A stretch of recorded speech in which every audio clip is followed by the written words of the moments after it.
Ги изгоревте децата со вашата алчност и негрижа. Нема трагедија, има злосторство. Не беа жртви на пожар, туку жртви на системот. Системот убива, институциите молчат. Ова беа пораките од 6-тиот марш на ангелите за загинатите од катастрофалниот пожар во дискотеката Пулс во Кочани. Во пожарот пред 2 месеци загинаа 62 млади луѓе, меѓу нив и малолетни деца, а скоро 200 беа повредени. Маршот, предводен од родителите на загинатите деца, помина во гробна тишина. Поворката се движеше по познатата патека од паркот на Револуцијата преку трговскиот центар, општината, полицијата и заврши пред судот. Родителите бараат неселективна правда и да одговараат сите вмешани во нелегалното работење на дискотеката од 2012 година до трагичниот пожар пред 2 месеци. Граѓаните што ги анкетиравме велат дека молкот испраќа гласна порака за тие што сакаат да слушаат. Апелирам до сите, не право до општина Кочани, до владата на Република Македонија, господине премиер Мицковски, кратка изјава, не ракавите до тука и засукувате, гонете ги сите да одговарат кој е сторил криминал и корупција. Значи тоа треба секој да одговара спрема закон и за се да одговара. Значи ово е трагедија голема. Мирен протест во ред.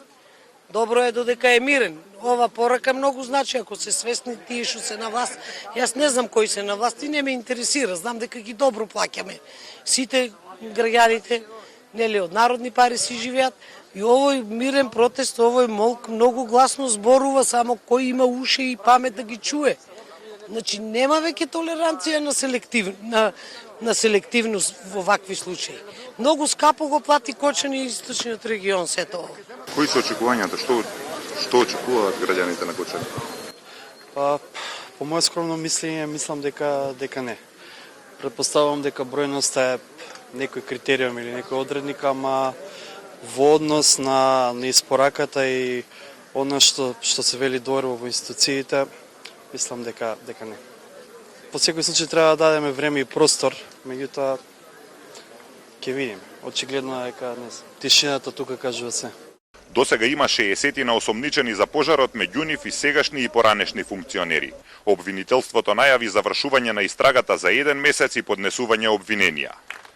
Како дел од денешниот протест се одржа и хуманитарна трка на келнери од кочанските кафулиња во чест на нивните тројца загинати колеги од дискотеката Пулс, чии слики ги носеа на маиците. Собраните средства се за семејствата на настраданите. Инаку Супорт Кочани денеска објави вознемирувачки фотографии од степенот на повредите на преживеаните со тешки изгореници. Бараат поголема поддршка за лекувањето.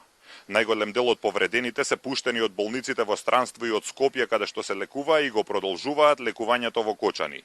40 на повредени одат на физикална терапија, а околу 70 на преврски во Кочанската болница. Супорт Кочани вели дека нема услови за третирање такви повреди во Кочанската болница. Велат дека Кочани не смее да биде заборавено. Бараат поголема поддршка и од институциите, но и од граѓаните и од фирмите.